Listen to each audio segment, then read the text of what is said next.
New Orleans, my dear listener, is a rambunctious symphony of French elegance and Southern charm, the birthplace of jazz and the eternal home of the Mardi Gras. Yet amid the intoxicating swirl of Creole culture and Bourbon Street festivities, I found myself in an unexpected role, a philosopher come hot dog vendor, embroiled, of course, in a culinary drama tinged with the tragicomic flavor of life's absurdities. My hot dog stand, if one could call it that, a rickety contraption that bore the weary strains of time, was a microcosm of the city itself. Rich in character, robust in spirit, yet decidedly unrefined. The dogs, those unfortunate cylinders of mysterious meat, languished in a pot of water, their once vibrant pink hue now faded to a pale, lifeless shade. They bobbed and floated, engaged in a grim dance with destiny, a dance that would end inevitably between the jaws of the city's inquisitive denizens.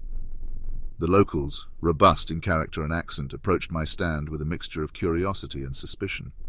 Their dialect, a fascinating mélange of French lilts and southern twangs, was as rich and spicy as their famed gumbo. "Hey, mister, what you serving there?" they'd inquire, eyeing my offerings with the keen skepticism reserved for tourists and interlopers. "A culinary delight infused with the existential musings of a weary world traveller," I'd reply, brandishing a dog with the theatrical flair of a Shakespearean actor presenting a dagger. "There ain't no need for them fancy words here, Cher," they'd admonish, their eyes narrowing with suspicion. "Just give me one of them dogs and hold the philosophy." The days bled into weeks, each one a repetition of the last, a groundhog day of hot dogs, philosophical ruminations and cultural clashes. The locals seemed unimpressed by my literary allusions and philosophical ponderings. They were there for sustenance, not symposiums. The hot dogs, those pitiable tubular monstrosities, became the central characters in my New Orleans drama. They were the common thread that tied me to the city, to the people, to the very fabric of Southern life. And yet they were also the barrier, the unbridgeable chasm that separated my world from theirs.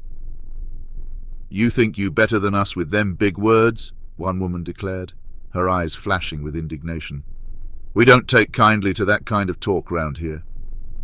I apologized, of course, but the words rang rather hollow, a feeble attempt to bridge a cultural divide as wide and murky as the Mississippi itself. I was a stranger in a strange land, an alien speaking a foreign tongue. And so the weeks wore on, a blur of hot dogs, philosophical debates, and the ceaseless ebb and flow of New Orleans life. I became a fixture of the cityscape, a curiosity, a literary Quixote tilting at culinary windmills. But amid the rejection and confusion, I found something more profound, something much more lasting. New Orleans, with its vibrant culture and robust spirit, had taught me a lesson in humility, in humanity, in the very essence of connection.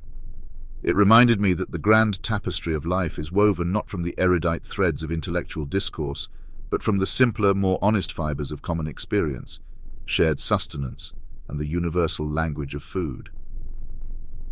As I packed up my stand for the last time, leaving behind the hot dogs and the city that had become my temporary home, I realized that I had gained more than I had lost.